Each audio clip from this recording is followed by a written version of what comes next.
Merci, Monsieur le Président, d'être aujourd'hui avec nous pour cette journée exceptionnelle, la journée internationale des droits de la femme. Merci beaucoup, Mesdames les ministres, Madame la députée, merci beaucoup d'être présents. On est vraiment très heureux de vous accueillir aujourd'hui. Moi, c'est Awad Rafé, je suis la fondatrice de Time to Start, qui accompagne et forme les entrepreneurs issus de la diversité et on accélère également les porteurs de projets.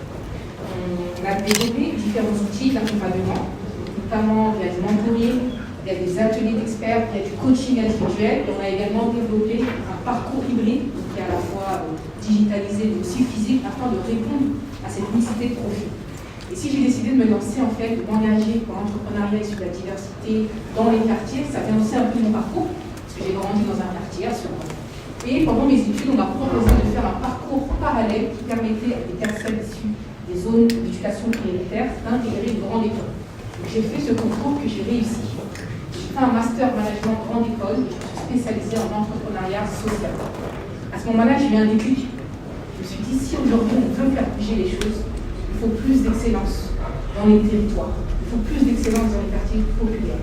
Quand je parle d'excellence, c'est des entreprises d'excellence, c'est des lieux de formation d'excellence, c'est des écosystèmes entrepreneuriaux d'excellence. Et je pense qu'il faut également appuyer l'entrepreneuriat dans les quartiers parce qu'il y a un réel potentiel. Aujourd'hui, moi, j'accompagne des entrepreneurs, mais pas uniquement à créer leur propre emploi. Moi, j'accompagne des entrepreneurs qui vont créer de l'emploi. C'est des futurs employeurs de demain que j'accompagne aujourd'hui. On a accompagné plus de 200 entrepreneurs, une majorité de femmes. Et d'ailleurs, je suis aujourd'hui venue avec une certaine femmes accompagnées qui, de par leur parcours, de par notre expérience, ont vécu des freins, ont vécu des parcours qui sont totalement différents. Parce que certes, elles sont issues de la diversité, mais dans cette diversité, il y a surtout une grande mixité. Une mixité de parcours, une mixité d'ambition, de difficultés, de moyens. Et on va essayer de les valoriser aujourd'hui. Et quand je parle de freins, je parle notamment d'un constat qu'on a fait récemment. C'est que, en 2020, Monsieur le Président, Mesdames les ministres, Madame la députée, 90% des fonds levés par les entreprises de la French Tech ont été réalisés par des équipes 100% masculines. Et c'est le même constat qu'on a fait avec Ella Armani, fondatrice d'Expander, et qui est justement un entrepreneur de la tech. Merci,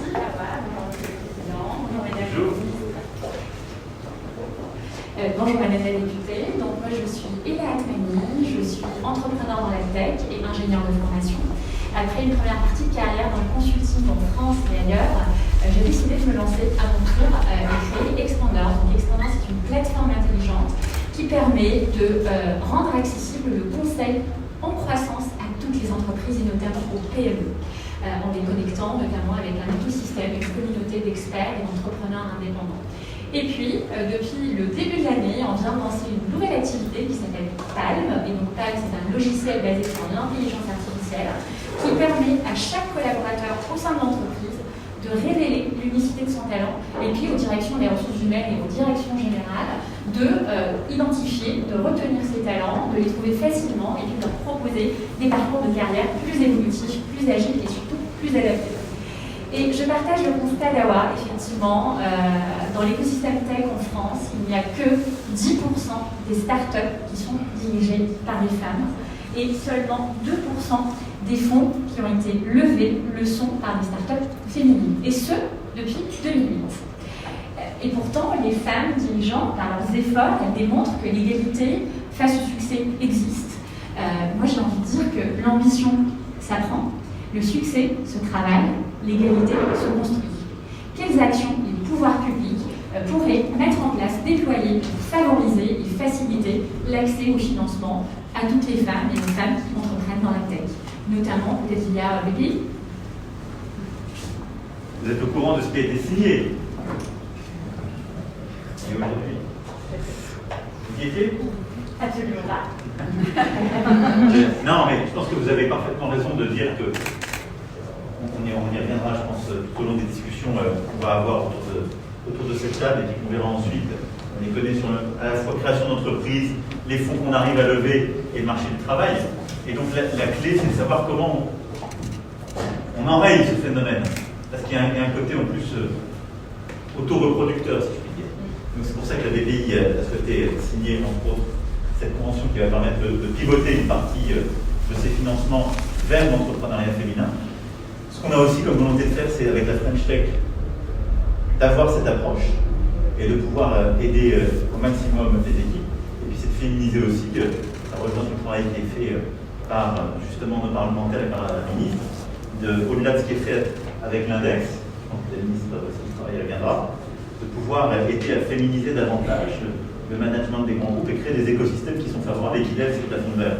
Et vous avez 100% raison. Donc, la Banque publique d'investissement qui se doit de donner l'exemple à signer cette convention qui va permettre de rediriger une partie de ces financements, en tout cas de mettre comme condition les équipes féminines sur une partie de ces financements. Merci beaucoup pour cette réponse, Monsieur le Président. Donc, quelles sont les perspectives que vous nous disiez un petit peu là en quelques mots? Les perspectives de mon activité, c'est de proposer donc ce logiciel effectivement aux grands groupes pour que ces grands groupes puissent les déployer au sein de leur structure, permettre, comme je le disais, à chaque talent à l'intérieur de l'entreprise de pouvoir prendre en main son parcours et sa carrière professionnelle, et puis derrière de pouvoir aux managers et aux directions des ressources humaines les trouver facilement, les identifier facilement. Ce qui ressort, c'est que très souvent on dit que les talents sont à l'intérieur de l'entreprise, ils ne demandent qu'à être trouvés pour être épanouis. Donc l'idée, c'est vraiment de participer à la révolution des accès aux talents, à la fois à l'intérieur de l'entreprise, mais aussi dans l'écosystème global de celle-ci. Par rapport aux chiffres que vous donniez, je crois que j'ai les chiffres depuis 2009. Alors là, je regardais les derniers chiffres, on est à 84% des financements qui sont encore attribués à des startups non féminisées. Donc ça se déforme, mais tout doucement. Et donc dans la charte qui est signée avec Sista et la Banque publique d'investissement, on a 56 fonds d'investissement qui sont engagés. Et pour que 30% des financements soient attribués donc, à des startups féminines. Ça veut dire un doublement du résultat actuel. Si on veut le rendre encore plus efficace, il faut qu'on ait un maximum de fonds d'investissement et de grands acteurs institutionnels, comme les Paribas de sa fondation qui s'engagent ici auprès de vous, qui viennent dans cette dynamique pour aider justement à la fois à féminiser les équipes et ensuite à ne pas oublier des équipes pleinement féminines qui trouvent ce plafond de verre. Effectivement, c'est vrai que dans le cadre de l'activité, on a aussi le soutien de grandes entreprises, comme BNP ou d'autres, qui viennent aussi, soit en compétences, soit en financement, soutenir nos actions et soutenir l'accompagnement des entrepreneurs sur la diversité. Et parmi ces autres problématiques qu'on rencontre, c'est qu'on a aussi des femmes qui sont salariées, qui sont en entreprise et qui sentent que de par leur situation de femme ou de par leur situation de femmes issues de la diversité, n'ont pas les moyens d'évoluer au sein même de leur entreprise. Elles trouvent donc en l'entrepreneuriat un moyen d'émancipation.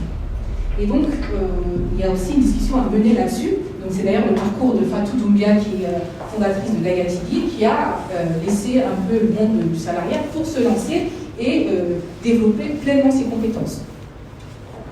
Bonjour, Monsieur le Président. Bonjour, Mesdames les ministres et bonjour, Madame la députée. Donc, moi, je me présente, Fatou Doumbia, maman de 3 adolescents. Et avant la création de mon entreprise, j'étais salariée d'un grand groupe bancaire français. Donc, je suis la fondatrice de la marque et de la plateforme Gagatigi Saveurs Africaines, qui propose 2 types de produits. D'accord. Qui propose 2 types de produits, d'exception du terroir africain. Il s'agit d'une gamme de 12 épices et une gamme de 5 thés de tradition africaine. Il faut savoir que ces produits-là sont 100% naturels, fabriqués au Mali et en Côte d'Ivoire via des coopératives de femmes. Donc, moi, il était clair que mon positionnement dès le départ, c'était la valorisation de la femme et son épanouissement. D'ailleurs, c'est des valeurs que je m'applique et que j'applique également à mes employés qui sont là-bas sur place. Donc, la question que je voulais poser aujourd'hui, c'est pourquoi dans le parcours scolaire et universitaire, la solution qu'on nous propose, c'est le salariat, la fonction publique, dans une moindre mesure les professions libérales et très peu l'entrepreneuriat. Alors que la France est un pays où je pense peut-être même le seul pays au monde qui propose des dispositifs qui n'existent nulle part lorsqu'on est entrepreneur. Moi, ça fait 18 mois et j'en apprends tous les jours. Donc moi, je voudrais savoir, qu'est-ce que vous comptez mettre en place? Est-ce que Time to Start pourra avoir la place qui lui revient? Parce que franchement, je trouve que Awa, elle est très ambitieuse, vraiment. Elle m'appelle à 22 ans, de toute façon, quand on est entrepreneur, on n'a pas d'heure en fait, on travaille à tout moment. On est tout le temps en ébullition et à chaque fois, elle m'appelle à 22h, à 18h, à 7h du matin, elle m'appelle. C'est dès qu'elle a une information, quelque chose qui pourrait faire que mon entreprise puisse aller de l'avant. En tout cas, elle est là. Et c'est vraiment dommage qu'aujourd'hui, Time to Start n'a pas ce qui lui revient. J'ai bien préparé. Non, mais vous avez d'abord, je dois dire que quand on interroge, mais je pense qu'on contrôle des ministres, et vous allez prendre la parole, madame la ministre, je vous laisse répondre, mais quand on interroge aujourd'hui les jeunes, ils veulent beaucoup plus devenir entrepreneurs. Ma génération veut devenir fonctionnaire ou aller dans des grands groupes. C'est beaucoup moins vrai maintenant. Et on a de plus en plus de jeunes qui veulent devenir entrepreneurs. Entrepreneur, c'est la possibilité en effet de mener ses rêves, d'aller plus vite, plus haut, plus fort. C'est aussi prendre plus de risques. Donc il y a l'équilibre, si je puis dire, entre la sécurité, la visibilité et la liberté n'est pas le même.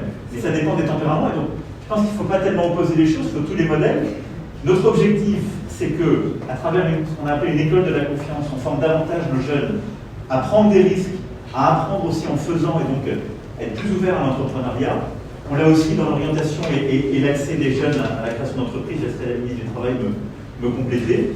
Et culturellement, ce qui est vrai, c'est que quand on regarde, je appelle ici de l'ascenseur, mais la possibilité également, et ce que vous faites, et je trouve que de ce que j'ai compris entre justement deux pays africains et la France où vous construisez un marché de débouchés, c'est aussi très cohérent avec ce qu'on a essayé de faire avec l'Afrique à la fin du G7 que la France a tenu.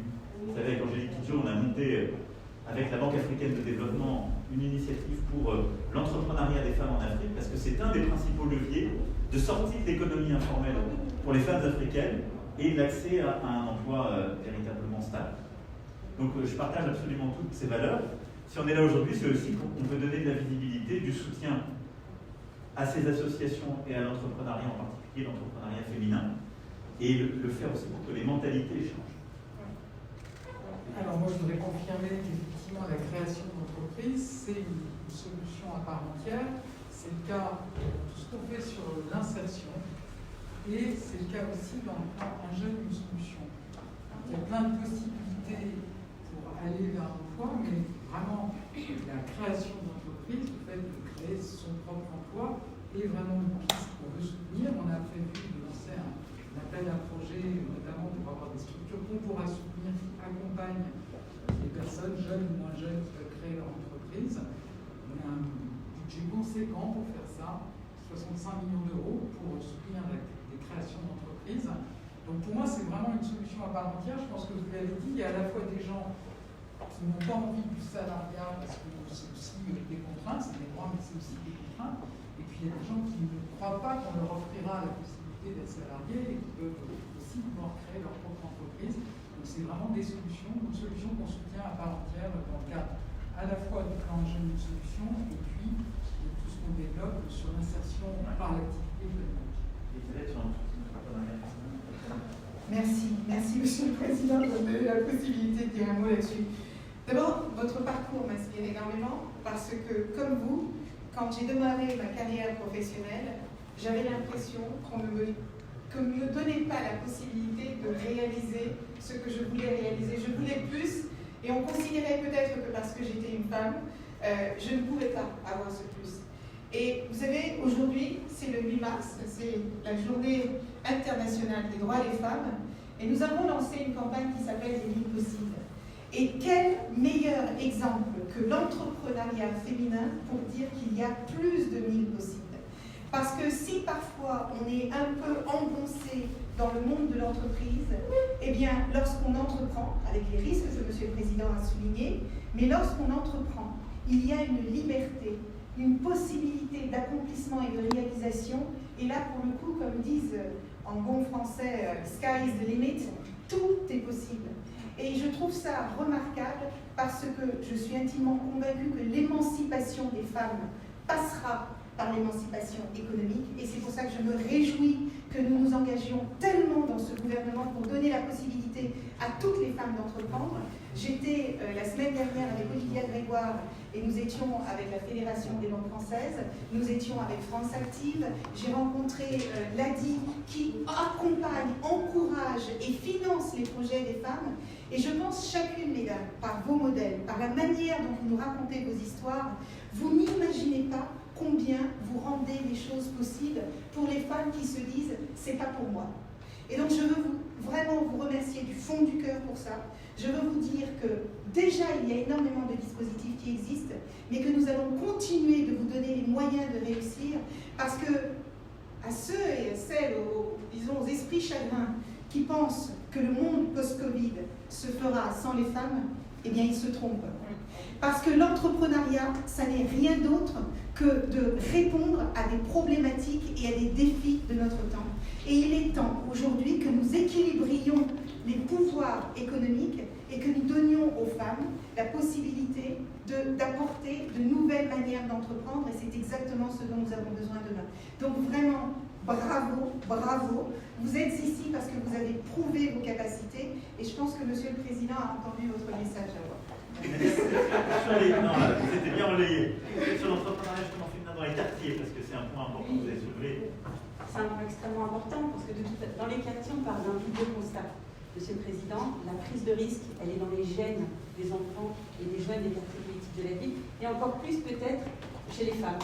Il y a cette notion de prise de risque qui est déjà là. Et donc l'idée, c'est aujourd'hui d'accompagner cette prise de risque, parce que vous l'avez dit, avec tout un dispositif d'accompagnement.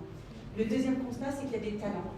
Et c'est un rapport de la BPI qui a été édité il y a quelques semaines, de cela quelques mois, qui prouve que l'entrepreneuriat dans les quartiers est beaucoup plus pérenne que la moyenne nationale sur la durée de vie d'une entreprise. Donc le talent est là, la créativité est là, l'innovation est là. Et quand ce vivier de talent s'exprime au féminin, j'ai envie de vous dire que oui, on a envie de vous accompagner. On met en place des dispositifs financiers, on met en place des dispositifs également d'accompagnement dans l'entrepreneuriat. Et je rebondis sur ce que vous dites, Madame, sur la question de l'éducation aussi. C'est peut-être qu'il y a quelque chose à connecter avec tout ce que nous faisons avec Jean-Michel Blanquer sur les cités éducatives. Et aujourd'hui, nous avons lancé, il y a quelques semaines, un déploiement de ces cités éducatives. Peut-être qu'effectivement, il y a quelque chose à travailler avec cela. Et je serai évidemment honorée, et je ferai avec beaucoup de plaisir avec vous, qu'on développe peut-être cette thématique de l'entrepreneuriat dans nos quartiers.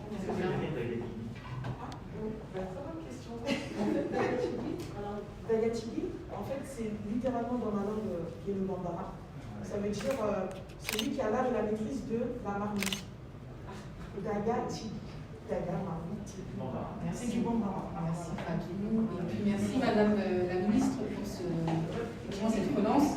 D'ailleurs, bravo pour le lancement de la prime des entrepreneurs dans les quartiers. Je pense que c'est une prime, en tout cas une action qui est intéressante, et à mon avis qui doit être généralisée. Il faut qu'on aille plus loin aujourd'hui en termes de financement des entrepreneurs des quartiers. Moi je le vois au quotidien, on a effectivement des dispositifs de financement, mais ça ne suffit pas. On arrive à un moment où, en stade d'amorçage, on doit passer un cap, on se sent bloqué. Donc il faut qu'on arrive à réfléchir à cette question pour aller plus loin encore dans les financements des entrepreneurs, peut-être généraliser un peu plus cette mesure-là, peut-être avoir plus de fonds, Monsieur le Président, pour ces entrepreneurs issus des quartiers, parce qu'aujourd'hui, on ne veut pas être assisté aujourd'hui dans les quartiers. On veut investir. On veut investir parce qu'il y a du potentiel. C'est des acteurs qui vont créer, comme je l'ai dit, des emplois demain dans les quartiers, qui vont faire bouger les choses. Et pour finir sur ce point, il y a un grand homme qui a dit « Aucune révolution ne se fera sans la femme ». Et si je continue là-dessus, j'ai également rencontré des femmes qui malheureusement, en tout cas qui se trouvent dans une situation de maman solo, salariée, et qui subissent la pression de leur manager, qui même se retrouvent licenciées et qui voient en entrepreneuriat une nouvelle voie. Comment faire pour aider ces femmes qui sont seules, isolées, et qui se lancent dans l'entrepreneuriat? On a une première solution, mais il faut encore plus de soutien. D'ailleurs, c'est le parcours d'Astou Bibali qui va vous parler un peu de ce risque. Allô, c'est bon. Merci Awa. Bonjour à tous. Je me présente, je m'appelle Astou Bibali, j'ai 34 ans. Je suis la fondatrice de l'entreprise sociale et solidaire D'ici-moi mon cocon, qui a pour but de démocratiser la décoration intérieure et de la rendre accessible à tous. Je travaille avec des entrepreneurs, des particuliers, et du coup, depuis décembre, j'ai décidé de travailler dans les quartiers populaires pour aider les personnes les plus isolées, les hommes isolés, les femmes isolées, les familles isolées, les personnes en précarité, pour leur permettre d'améliorer par eux-mêmes leur habitat. Surtout pourquoi ce constat? Pendant le confinement, c'était très difficile pour certains de vivre ensemble. Du coup, il est important pour moi que chacun puisse se sentir bien chez soi, surtout aujourd'hui. Ça a énormément de sens pour moi parce que voilà, j'ai grandi à Clichy-sous-Bois. On était assez nombreux dans notre appartement et aujourd'hui, je veux apporter cette nouveauté dans les quartiers pour permettre aux gens vraiment de se sentir bien. Pourquoi aujourd'hui je me suis lancée dans l'entrepreneuriat? J'ai été licenciée par le fait de ma situation de maman célibataire. Ça a été très difficile pour moi, je me suis retrouvée au chômage. Du coup, j'ai rencontré Awa, merci Awa, pas de complot. C'est vraiment, du coup, merci à Tane Soustar. Du coup, j'ai décidé de me lancer. Depuis 17 ans et demi, j'ai toujours voulu faire de la décoration à l'intérieur. Du coup, je me suis lancée à 33 ans et j'avais énormément de freins. Je pensais qu'il était impossible pour moi de me lancer parce que le fait de ma situation, j'avais énormément de doutes. Aujourd'hui, je suis une femme ambitieuse qui veut le nom, mais je suis très déterminée et vraiment je veux faire avancer les choses et je veux faire en sorte que les femmes comme moi puissent s'émanciper, puissent aller de l'avant, puissent prendre confiance en elles parce que, encore une fois, dans les quartiers, il y a énormément de talent et malheureusement, en fait, on a un manque de confiance en nous qui est impressionnant et le fait que voilà, il faut donner de la force aux femmes, davantage aux femmes les mamans solo, parce qu'on a énormément de choses à apporter. Et donc voilà, merci. Merci beaucoup. Non, je ne sais pas si le ministre va rajouter quelque chose au côté travail et dispositif justement d'aide à la création d'entreprises en reconversion, qui est votre cas. Il y a une chose qu'on a essayé d'améliorer, qui a mes yeux été importante et qui touche des parcours de vie comme le vôtre. Ça touche à 90% là aussi des femmes, mais c'est dans l'autre sens que les financements qu'on évoquait tout à l'heure, c'est le non-paiement des pensions familiales. Et donc la réforme qu'on a menée, mais qui a été le fruit aussi de beaucoup de femmes qui étaient dans votre situation, c'est qu'on a 90% des familles monoparentales, comme on dit, qui sont féminines, qu'on a des millions de nos concitoyennes qui vivent justement des pensions alimentaires qui, dans 30 à 40% des cas, parfois plus, ne sont pas payées. Et donc on a mis en place une réforme qui, depuis le 1er janvier de cette année maintenant, est pleinement en exercice, mais qui permet d'abord, à la demande de la femme seule, même sans accord du conjoint, d'avoir un mécanisme qui, du premier jour, le rend payable par la CAF. Et après, c'est la CAF qui se retourne vers l'ex-conjoint la plupart du temps l'ex-conjoint qui ne paye pas, et avoir un mécanisme qui garantit justement qu'on a au moins cette visibilité, sans que ça dépende d'une décision de justice, sans que ça dépende de l'acceptation de l'autre partie, avec beaucoup plus de sécurité. Après, s'ajoute à ça tous les mécanismes d'aide à la reconversion en cours de carrière. Et ça, c'est des choses qu'on a stabilisées parce qu'il y en a beaucoup qui existaient. On est en train de continuer à développer pour permettre justement les personnes qui se trouvent un moment licenciées de rebondir plus vite. Oui, peut-être dire qu'effectivement, on veut changer d'échelle sur cet accompagnement à la création d'entreprises. Je pense que c'est important qu'on puisse entrer dans les esprits que ce n'est pas un drame si on perd son emploi. On doit pouvoir accompagner chacun pour rebondir en créant son entreprise ou pour rebondir en étant formé vers un autre métier. C'est tous les dispositifs qu'on est en train de développer en essayant de simplifier parce que c'est aussi une mosaïque de dispositifs qui finit par paraître pas très visible.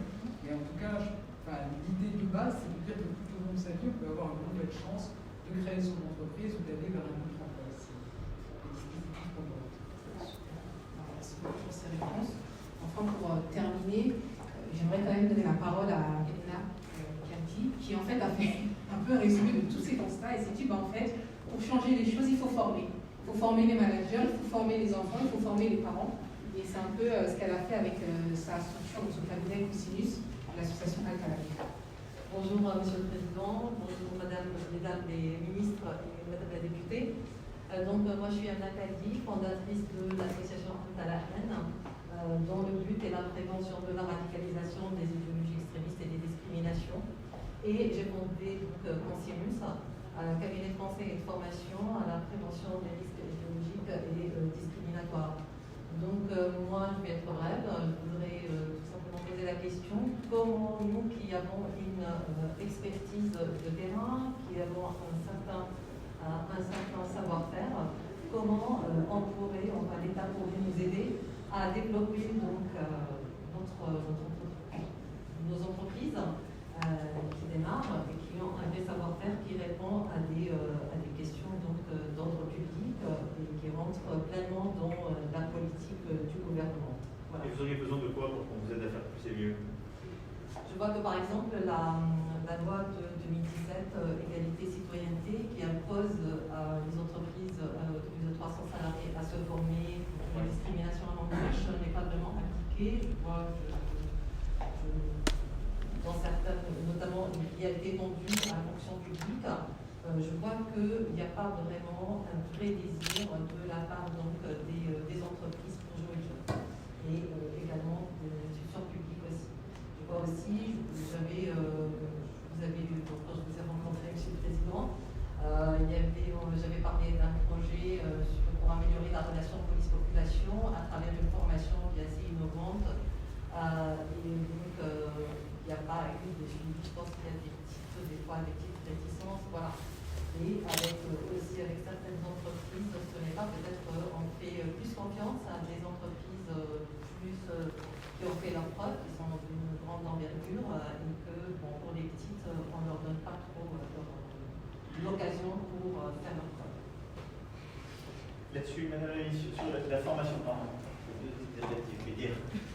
sur les sujets justement de l'application de la loi, lutte contre le discrimination et index, en effet, comment mieux associer peut-être des associations, des formations, pour que la culture d'entreprise change, parce que c'est ça au fond ce qu'il y a derrière votre question.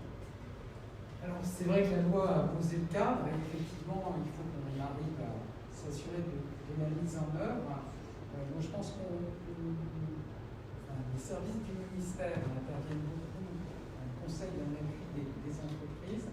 Donc, je pense qu'il faut qu'on se connecte mieux avec le type de formation que vous proposez pour venir enrichir ce que les services directement du ministère peuvent faire. Et donc, je prends le point et je pense qu'on peut travailler ensemble sur ces sujets.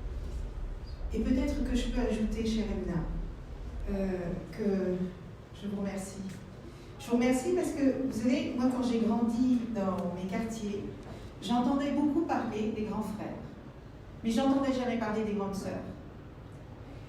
Et alors même que je me rends compte que les femmes ont cette énorme capacité à apaiser les choses, à renouer le dialogue, à faire attention, à veiller, à comprendre.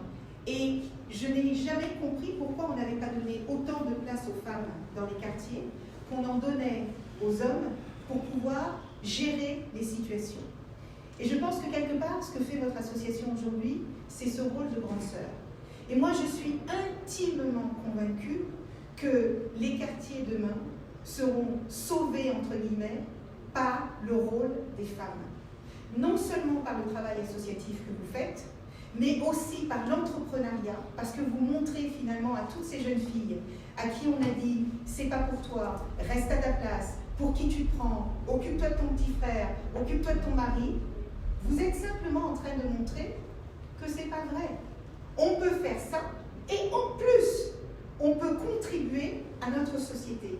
Et le président de la République m'a demandé, il y a quelques mois, suite à l'affaire Michel Zecler, on a tous et toutes été touchés, il m'a demandé de travailler sur une plateforme de lutte contre les discriminations, parce qu'on ne peut pas parler dans notre pays d'égalité des chances si on ne combat pas les discriminations.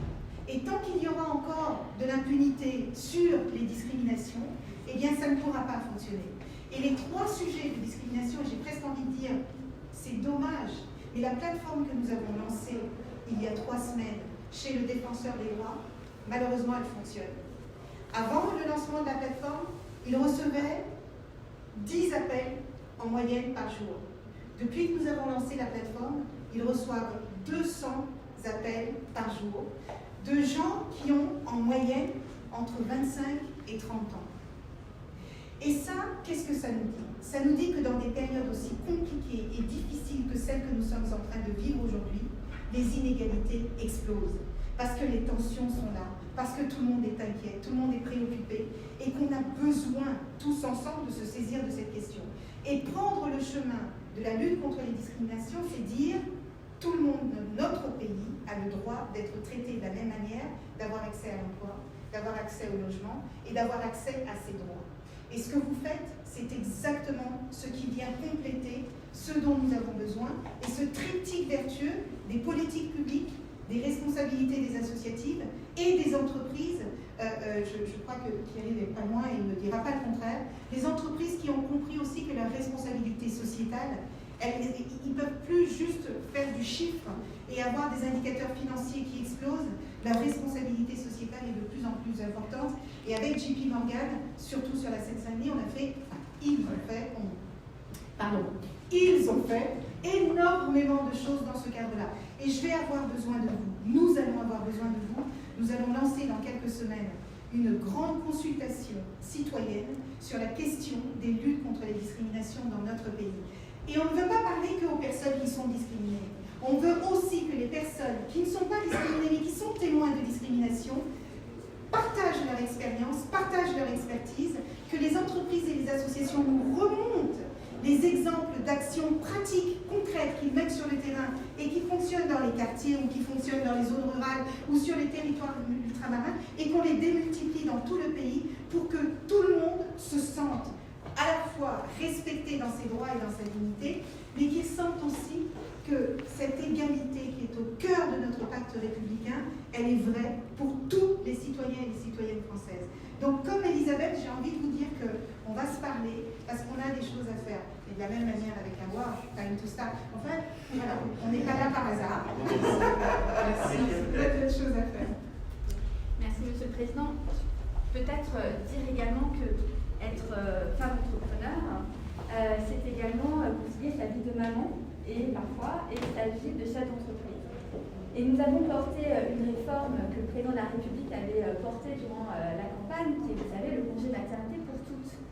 Et ce congé maternité, nous nous sommes battus notamment pour faire en sorte qu'une femme chef d'entreprise, nous savons également pour une femme en situation de profession indépendante, puisse à la fois concilier son congé maternité et son activité professionnelle. Puis ça, en fait, les femmes ne le savent pas toujours, parce qu'évidemment, le risque, lorsqu'on est chef d'entreprise et qu'on souhaite prendre son congé maternité parce qu'on a le droit de vouloir s'occuper de son enfant, c'est de voir son outil de travail, son outil économique s'éloigner comme ça de jour en jour. Et donc, l'idée était de permettre aux femmes de maintenir le lien, si elles le souhaitaient, durant leur congé maternité avec leur outil économique et de pouvoir prendre comme ça 2 jours dans la semaine pour pouvoir travailler et à l'issue du congé maternité pouvoir récupérer ces 2 jours et ainsi bénéficier de la même manière d'un congé maternité pour toutes équivalente aux salariés.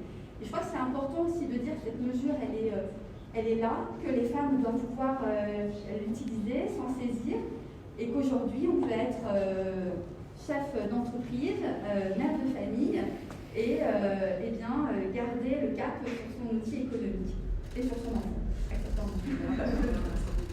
Juste pour le dire aussi également, merci, c'est vraiment une information importante, je pense qu'il faut qu'on le répète. Et merci aussi pour votre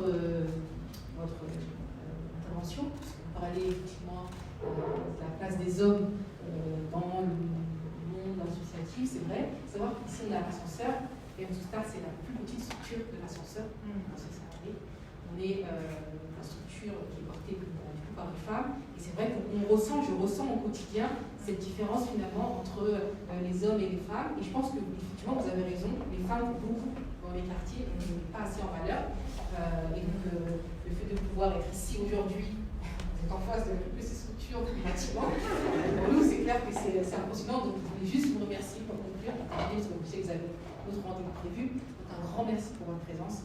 Un grand merci pour votre force, un grand merci pour vos mots et un grand merci pour toutes ces informations que vous nous avez données. On espère que vous aurez l'occasion de revenir ici et puis on espère surtout que vous allez avez donné encore plus de force pour favoriser la réussite, le développement économique dans les quartiers. On a besoin et les valoriser. On n'a pas besoin d'être assisté, on a besoin d'investissement, je répète, on crée de l'emploi dans les quartiers. Merci. Merci à toi. Je demande la permission. Oui.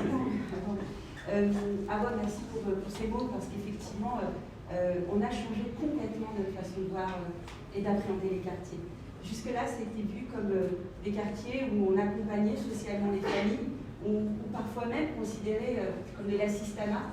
Eh bien, on a complètement changé ce paradigme-là et on s'est dit, on va voir les quartiers comme des quartiers de développement économique. Et donc, on met le paquet pour cela. On a eu un comité interministériel des villes qui s'est tenu en janvier dernier, où on a fait des annonces très fortes pour l'entrepreneuriat, pour l'accompagnement, pour la création de quartiers productifs, où on va réindustrialiser nos quartiers, où on va réinstaller des commerces, où on va aller accompagner l'entrepreneuriat. Et j'ai envie de dire, les entreprises devraient un petit peu suivre ce qu'a fait le gouvernement récemment, c'est-à-dire qu'on a débloqué des fonds, quartiers solidaires, donc pour aider les associations dans un temps qui était extrêmement compliqué, et on a favorisé la place des femmes. Et plus de 600 opérations conduites par des femmes ont été financées. Et je vous rejoins totalement, c'est de faire connaître les associations tenues par des femmes, celles qui agissent pour les femmes, faire connaître l'entrepreneuriat féminin. Et je dois vous dire qu'on est en train de travailler sur ces sujets. On aura des annonces à faire dans les prochains jours, semaines à venir avec la BPI, avec la Caisse des dépôts qui est également engagée avec nous, la Banque des territoires, justement pour favoriser ce développement économique et changer complètement de regard. Et les quartiers, les habitants des quartiers ont ce changement de regard. Maintenant, il faut le faire connaître aux autres. Et sachez que c'est ma mission, c'est ma tâche.